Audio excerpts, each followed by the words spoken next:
Welcome, I'm Darren, and I'll be your guide today as I'm going to rank the best card designs for baseball in 1992. And for baseball, 1992 was the year when it finally started to wake up and get serious about making good cards. There has always been a tradition in baseball of cards being there's a particular way that people think about cards in baseball. It's about tradition, and you don't really branch out too far from tradition. Even if you're going to make something innovative, there's kind of restraints that go along with that. And unfortunately for baseball, it was the true epicenter of the card designs that just weren't catching up. So you look over at football, and football was the innovative card space. And it had been that way. I mean, Topps had been doing that back in the vintage era. They'd been using football as the place to play around, and then baseball, they would take that and refine it and make a more traditional card. That was the whole point of what they were doing. And it just always had that quality. But by 1991, the card industry was taking off so fast, mainly in football and increasingly in basketball, that baseball, the card designs were going to have to catch up. And that's what 1992 was. That was the year when the baseball card companies, or the baseball card corner of the card companies, finally started to really take it seriously. And the big three traditional card companies finally made good card. They started using modern card stock, and there was a lot of change that was going on. But you don't just wake up one day and understand how to make good cards. So that was, for 1992, we get to see some of the growth that the card companies were making in the space of baseball, and the good card designs were finally catching up pretty quickly to what we were seeing in football and in basketball. And so that's what we get to look at here, is the places where it was really successful. And we start off with a place where it wasn't quite as successful, which was Upper Deck. Now, this is not a top 5 card. This is a 6th ranked card. I don't know how to describe it. So here's the thing. I like the card until I actually look at it and pay attention, and then I don't like it anymore. It's a card that is meticulously designed, and that's what they wanted to do. They wanted to make a card that was just really elegant and formal and simplistic. And the problem was they forgot the interest part of the card. So these cards do tend to have good images. You don't really notice. It grabs my eye, it pulls me in, and what ends up happening is there are a few little details, like the shade behind, or the picture is supposed to be like floating, and there's a little bit of shade around the outside. So it has that's got some interest. And then it has the echo of the baseball, and that has some interest. And that's it. And where it really falls apart is that it's not that those don't hold the eye, it's the fact there's a big white space up at the top that overpowers the card. And that's really where this card really suffers. It's the fact that big space up there just distracts from the rest of the card. Now, had they done something in that space, not just had the little echo of the baseball, but if they had if they'd taken up most of the space with an echo of the logo and really filled in the space, you get the team color up there, you get some interest. Even the Upper Deck logo, if they had done a major echo and really taken up the space, or created like a color fade coming off of it or something to get rid of all that white, it would have helped out so much. But instead, they just leave this big white space that just depletes everything. And that's what a white border has the potential to do. It has the ability to deplete everything else. And if you keep a thin formal band around the outside, you can pull it off. The moment that thin band becomes large, it's over. It's just over. And that's the problem this card has. It's weird because if you look at the set that had just preceded it, which was in basketball, gorgeous card. And if you looked at what was going to follow in football, gorgeous card. And then there's this. And they did something similar to this in hockey, but in hockey they actually kind of pulled it off. Here they just didn't. And that's the problem, is it is a good card, and it does the first thing a card needs to do, which is grab your eye and pull you in. And then it forgets to do anything else. So I want to say that I like the card. It's just that every time I look at it, I get bored really quickly, and then I get frustrated. And that's just not good. So I can't say it's a bad card design, but I sure can't say that it's a good card design. It is definitely an outside the top 5 ranking. But at the same time, the cards in the top 5 are really, well, I'm not going to say they're really good, but we're going to start off with Donruss and show that they are good. Now, in the case of Donruss, they were the one card of the three traditional baseball card companies that actually did take it seriously in making their base brand. They wanted to take the base brand and they wanted to make it essentially a low-level premium card. They wanted you to look at their base brand and say, now that's the nice one. And they did pull it off. This is a card that every time I look at it, it grabs my attention because I think, oh, whoa, that Donruss really looks good.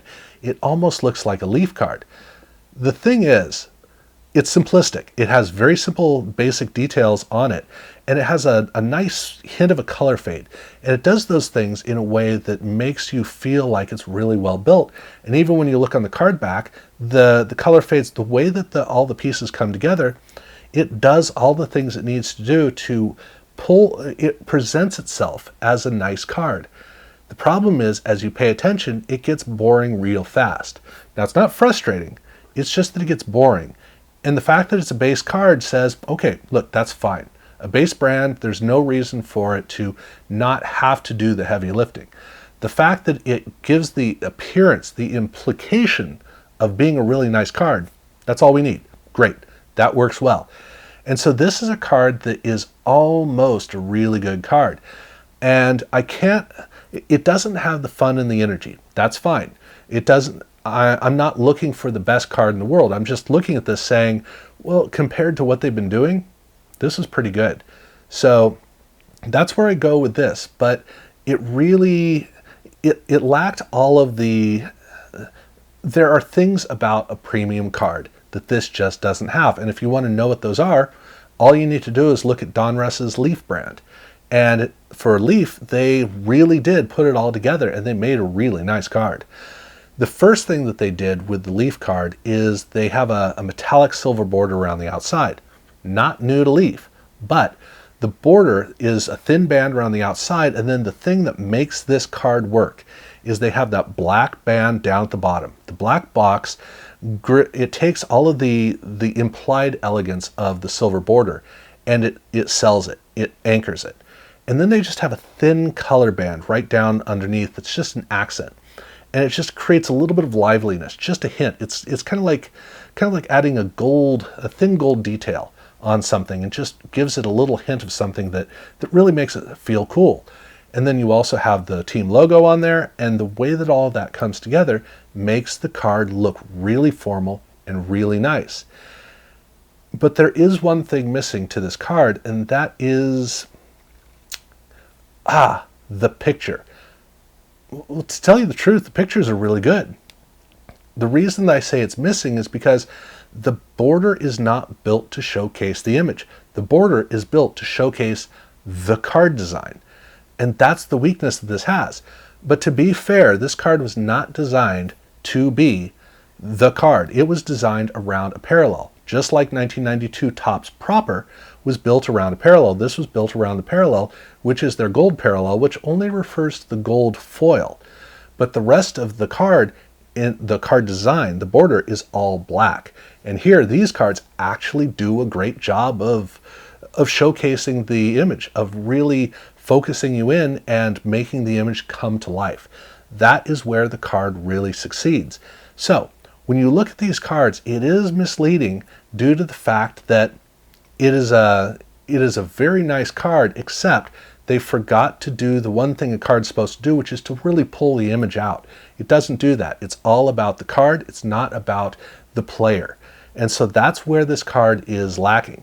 Now, I'd love to talk about the parallel and how great the parallel is, but we're not talking about parallels here. We're talking about the main cards. And so the main card here, while it's a great card in terms of just a great formal card, it isn't a full 360-degree card. And if you want to understand what that looks like, you need to look at a company that had already started to figure this out, which was Score.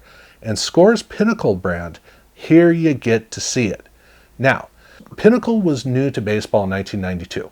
They had done it in football and in hockey, and I'm glad they didn't make a baseball set because I don't think that the baseball cards would have worked well with the way that the design was for football and hockey, in which case it really did work well. They waited until 1992, which was the right move because of the 92 design works right for baseball. It has a black border, which is kind of like cheating, but it a black border has the ability to really bring out all the rich colors in the image. But they did something else. They have an inner border or a partial border, which is on two sides, and then it shrinks the image down into a corner. And what this does is it adds some tension, not stressful tension, but relaxing tension, which creates some energy and some movement to the card, but it does so in a way that's warm and inviting, and it's the kind of thing where you sit down to experience as opposed to stand up to experience. It's wonderful. And because it overpowers one side and shoves the image down, it pulls your eye down to the image. So what it's doing is it's focusing you in on the image. And like I said, the image is showcased well by a black border, which allows the colors in the image to really come out, really pop out. If you marry that with really good image selection, you got yourself a great card. And on top of that, all of that black also enunciates the color in the color strip down below, that nice little color fade. That is where this card really succeeds, is the fact that that black border does all the things that you need it to do. The only problem that the card has is that while it is a really wonderful formal card, it can get kind of boring because it has some liveliness to it, but it doesn't have any fun. And if you want to know what that's like, you need to look at the designers of, well, the same designers, because on the other side of the shop, which is basically the same side of the shop, when it comes to score, here they had fun and they had formality. So like I said, football was the test kitchen. That was where they really played around and explored great designs. And in 1991, their score and their pinnacle designs in football, great designs. Well, when it came to 1992 for score in baseball, they basically took the two and combined them together, and it was a brilliant move that they made. What they created was a card that has the boxes that the 91 pinnacle football design had, but it breaks them, it stretches them out and puts them more on the outside, allowing the picture to really come out a lot more, which is what they needed to do. And they had the color fades and the interest of the colors that they'd done in score football. And so by adding those together, combining them in this way, it had all of the fun and creativity you need in a base brand, which is for kids. So this card is the fun, it's the liveliness, and yet at the same time it has all of the really nice, well thought out components that an older audience needs, which means that an older audience can appreciate it, a younger audience can have fun with it, and for a kid you can enjoy this card and at the same time feel like a grown-up because you know that it is a really good design. So it hits all the points that it needs, all of the bullet points. It actually succeeds at everything. And that's a wonderful trait. This is easily one of the best cards that Score has ever made, which is not saying much because Score may not be Fleer, but it had a difficult time making really good cards, and this is an unusually good card. But as much as I love this card, it is down here at number 2 because there is absolutely no question what number 1 is, which is obviously Ultra.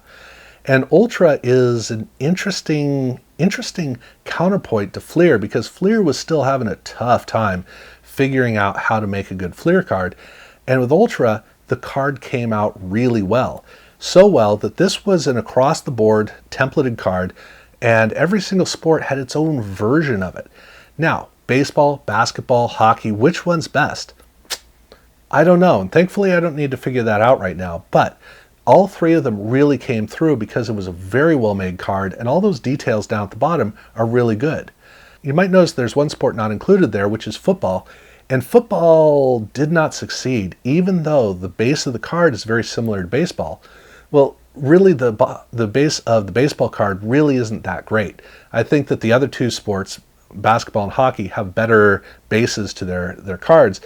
But the reason that the football card design didn't work very well is because not just the fact they didn't have very many stars, but the image quality wasn't very good. But in baseball, they had that down, and they did do a tendency to select good images, so they combined those two together.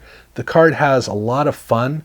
All of the stuff going on down at the bottom with the stone-like quality, the 3D effect, all looks great. They have a great logo. Like I said, the images do tend to be really good. Everything works well. Even though I'd love for the bottom element to stand out more, it's the same color as the field, so it kind of blends in. But all that's great. But then you got the card back too. And this card back is shortlist for greatest of all time. Now, a card back, it doesn't have to be well calculated, well thought out. It doesn't need to be well built. Nothing about the card back needs to be good. It could be a big, crazy, hot mess, but it can still work. And that's the thing. If you're going to do design, you don't do design by running the mathematical computations. That doesn't get you there. It's the eye.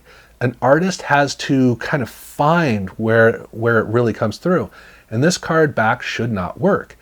The 91 set, it has a card back that's a lot more simplistic. It looks good, but it's too simplistic. 93, they got carried away. Both of those mathematically are better. Here, this is kind of a mess. But it's the right kind of mess. It really works. And so I love the fact that the card front is the best card front of 1992 for baseball, but I also like that on the card back, this is one of my favorite card backs. I really love the way that these look. And I am a sucker for color fades and strong colors and things like that. So it definitely is my wheelhouse, but to me, this is as good as it got in baseball. But this is also the first baseball set that I got that I look at in the lineage of baseball. This is the first time as I go through where I look at a baseball card and get excited and go, that is cool. Now, I am a football guy, so I'm used to this kind of thing, but in baseball, they basically took everything that was going on in football, both with Score and with Ultra, and they just made it better. That's kind of the way that it worked. So, kudos to them for really pulling it off. But for me, that is the list of the top 5, 6 of the best baseball card designs in 1992 for baseball. I still have to look at football, and then I get to do a ranking across all the sports, so that would be fun to see how everything lines up. Specifically, how I differentiate between the same designs between the sports in the upper tier. So definitely look out for that. Subscribe if you haven't done so already, and thank you very much for watching.